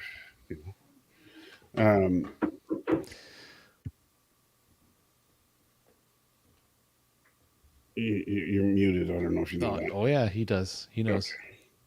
Okay. I can't read all of his lips, but I can read some of his lips. Yeah. Something. No, it was not. Don't worry, I'll get the baby oil later. Something. Nothing. No. It wasn't anything like that. And as usual, Mercer shows up right at the end. At the last minute. We're about to sign off. Yes. Oh, the timing. I thought it was the fart dog again. Talking about a Dutch oven. That is the old. Yeah, you haven't mentioned the fart dog lately. How did the fart dog do? Is it alive? Yeah, no, he's right here. She still hasn't taken him to the vet, but he hasn't been farting. So I guess the new food we got him is working. So I don't smell him anymore. Someone stopped feeding roadside burritos. That part of your nose. It's like, right, or that, Yeah. Yeah. the farts are just, that part of your brain is gone. Captain Phantom Nerd, I don't make the rules here. I don't run the show. Salty does. Wow. Well, we got to feed the algorithm and Captain Venom there to try and get a little bit of an audience, Because I would totally rather do BSG than Ahsoka. Because we do actually get more people watching when we're doing a current show. We do, yeah, totally. I noticed that. And so to be fair, we have to go that route, because if the goal is to eventually grow the audience, because we don't want to, we do want to do that. So if that's the goal, then we need to keep trying to feed the algorithm by doing current content. Feed me Seymour. Yeah. But yes, sir. And there's nothing dumb about. Why is it dumb that Ahsoka was doing lightsabers? That was dumb. I agree with Mercer. I liked it. Dumb. But get this. That was typical. Hold on. You're going to laugh when I tell you this. Eckhart, who's usually super positive as much as he possibly can, he is to Star Wars as... I know. He's a total Star Wars. I know. No, why am I'm drawing a blank? Trek Yards. Is the Star Trek. Okay. As to Star Trek. They are super positive about Star Trek, even in the face of obviousness. But Eckhart, even in his video that I watched at lunch today, it's like, sabers in space. What? That wasn't even what bothered me. It was she does the thing that Rey did in an atmosphere, which made a little bit more sense, where she does a little jump and slices the wing off of a ship, lands, and then the ship, blows up. Although, I don't know, the way inertia and everything works, like, shouldn't the ship be she would not have landed on the ship. Oh, no, it's conservation of energy. Everybody stays together, especially in a vacuum. Okay. Yeah. Okay. Yeah. All right. Okay. Yeah. And Mercer, if you're going to say the lightsaber's dumb in space, but you absolutely went gaga over Luthen's ship with whatever those lightsaber-like beams shooting out of the sides of his ship. From Andor. You kept talking about how that was the coolest thing ever, as he did the spinning, that's a neat trick thing to blow up ships. So don't even talk to me about lightsabers. Oh, the thing where the ship itself had lightsabers? Yeah, when he just went crazy. God. Yeah. And you thought that was the coolest thing ever. And no, you may have been typing that while I was saying it. No, she would not. That is not how physics works. Okay. All right. Well, I'm stupid. It's fine. No, that's okay. Most people just don't know a lot of things. Yeah. See, now you're contradicting yourself, because you think the saber ship was lightsabers are dumb, but that lightsaber ship was awesome. Yeah. Make up your mind, Mercer. Yeah. Make up your mind. Yeah. Pick a lane. Yeah. You gotta pick a lane and run over people. Stan with the absolute truth bomb. Yeah. Yeah, but aren't they tethered? No. And even if they are, the tether's just flopping. Okay. That's a good pull, Stan. Hey, man, I like learning new things. Hey, I'm good. I'm good with that. Theoretically, I mean, that scene is a little less stupid to me. Here's honestly, you should be very thankful they didn't pull a Mary Poppins, but that was for me. That was the thing, and I said that yesterday. They very easily could have. Yeah, if she Mary Poppins, I would have lost my mind, because I thought they were gonna, because they did establish that that's a thing, that you can use the Force to fly in space. Yeah, that would have been doubly asserting, and I would not have been happy with that. Right, but they didn't do that, and so instead they had the ship have to go after her. Yeah, and she obviously had gravity boots on, and so at close range, yes, she could reattach herself to the ship. Yeah. If she got gravity boots on, then how is she? I thought she was just using the Force. How's she jumping off? Because as long as you're close to the ship, within a few feet, the boots will pull you back down. Yeah, but how did she even jump off in the first place? Well, maybe she's got the tappy thing, remember in The Expanse where they could turn it off? Yeah, okay. Can't jump off. Yeah, yeah, And yes, she has some kind of control over them, so they can turn off and on and off and on. But then she got so far away that the boots weren't strong enough to pull her. Yeah, the fact that Sabine had to make the wing assembly spin to push her back in, I was so, it's so funny, and I know it's deviating from the show right now, but that was literally the happiest moment of that entire episode for me. It really was, because I'm like, oh, I liked the dog fighting. I thought the parts where you liked the Star Wars when the World War II planes were shooting at the tail gunner, and it just felt like classic Star Wars to me. Which it is actually kind of funny that you like that so much. And the it reminded clip, me of the clip. No, just let me get this out. Okay. The clip that got played in the trailer for Prodigy of where's the pew pew pew button? Yeah. But it's Star Wars, not Star Trek. Yeah, I know. That is a big difference. But you know what? It really evoked, and it's one of those things, it really evoked memories of the TIE Fighters and the Millennium Falcon for me, which in the original Star Wars, that was my favorite scene. Was the with the constantly coming in. There's a little bit of feeling to that. Falcon. And I remember, man, I can remember to this day, because I'm older than you guys, and so I saw Star Wars in theaters, not Star Wars Episode 4, not Star Wars: A New Hope. It was just called Star Wars. And I saw it in theaters in 1977. I don't even know how many times. You must have been losing your mind the whole time you were watching it. The first time, I remember the first time I saw it, my parents had to drag me kicking and screaming. It was opening night, actually. Because you would have been 9, right? I was 9 years old, and my parents had to drag me kicking and screaming because I had to miss Star Trek that night to see it. And I was like, but Star Trek is coming on in like an hour. I don't want to go. And so they finally got me. And then we saw the movie, and I was like, okay, I'm willing to miss Star Trek for that. That was and the first one I saw in the theater is one of my earliest movie-going experience memories. My mom, we went and saw Return of the Jedi. I got to see Star Wars: A New Hope when they re-released it in like 97, I think it was 90 something like that. Because that's when they did the Hope. Dang it, I refuse to call it that. When they did the THX boxed edition, I think that was when they also released it to the theaters again, wasn't it?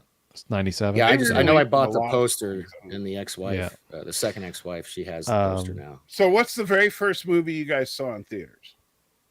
I don't know about the very first, but that's one of my first memories was Return of the Jedi. Because I would have been 4, maybe 5. That's probably my first one that I remember. Technically, my mom loves telling the story. I guess technically the first movie I was at was Alien, because when my mom loves telling the story, apparently when the alien bust out of John Hurt's chest, I kicked my mom in utero, and she like threw up her popcorn and screamed bloody murder and freaked out and everybody. Awesome. She loves telling that story. Yeah. So you added more color to the experience. Yeah. For me, it was either E.T. or Wrath of Khan. I just don't know which one was at the theater first. But I saw them.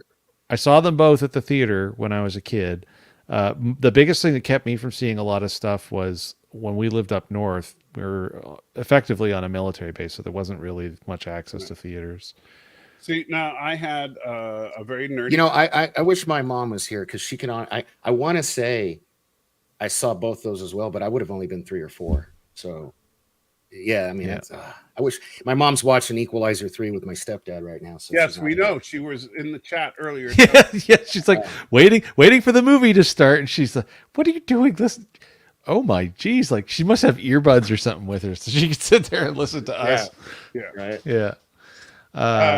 But yeah, I did. I ended up actually getting to see Star Wars or New Hope, whatever you would like to call it. that doesn't hurt you. And then Empire, and then when Return of the Jedi was at the theater in '83, I got to see that one in the theater. But I would have got to see Empire at the theater had we had access to enough theaters where we lived, but just wasn't a thing. So Now I can tell you, I remember which the first movie I cried at. That I do remember. Because my mom took me because I was a huge fan of the franchise. And I would have been 7 or 8. Any guesses? 7 or 8. You cried at the theater? It's one of my favorite franchises. It was animated. I need more clues. The main character dies like in the first act. That's what made me cry. 7 or 8. The little So boy that would be crying 86 or 87. on his hand.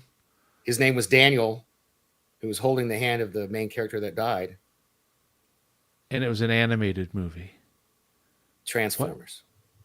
Oh, Optimus Prime dies. Transformers in '86. Okay, yeah. When Optimus Prime dies. Yeah. I remember like just doing this to my mom and just crying. And she's like, "It's okay." I was like, "No," because it was like in the first like 20 minutes of the movie, they killed Optimus Prime. I couldn't believe it. Yeah. I forget how that got organized, but there was a whole pile of us from school that went to that. I don't know if it was like a teacher decided to organize that, and we all went to a Saturday matinee to see that. But I very distinctly remember there's a whole pile of us. What got me was there's literally a line where Optimus goes, "Do not grieve, Daniel." And I'm like, and that was my name. Oh, you were just losing it at that point. I was like, I was like, yeah, it was terrible. Yeah. Well, I just Soon remember I will be one with the Matrix. I had a very tearing up nerdy a little bit cousin, thinking about it. and my cousin is the reason I became a nerd. And so in 1976, she took me to see Godzilla versus Megalon. Oh my goodness. It's such a bad movie. I mean, for the time, it would have been. It was bad then. Yeah, but it wouldn't have been as bad as we'd consider it today. Oh, it was come on, Jet Jaguar. Yeah, but I mean, before 77, the only thing we had that was serious with special effects was Space Odyssey 2001. Yeah. So yeah, this was pre-Star Wars. Yeah, it was. Yeah. So nobody was getting budgets for anything. Yeah. So. But yeah, saw that in the theaters. And then Star Wars came out, and it was over. I was hooked. Of course, I had already played my first online game at that point. So, on a teletype.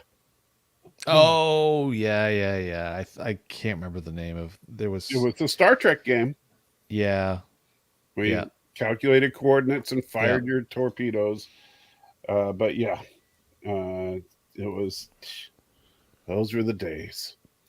But Danny, didn't you have some kind of special announcement? Did I? Yeah, you said you had something really important you wanted to say. Oh, I know what you're doing here. Yeah, as a matter of fact, I do. Everybody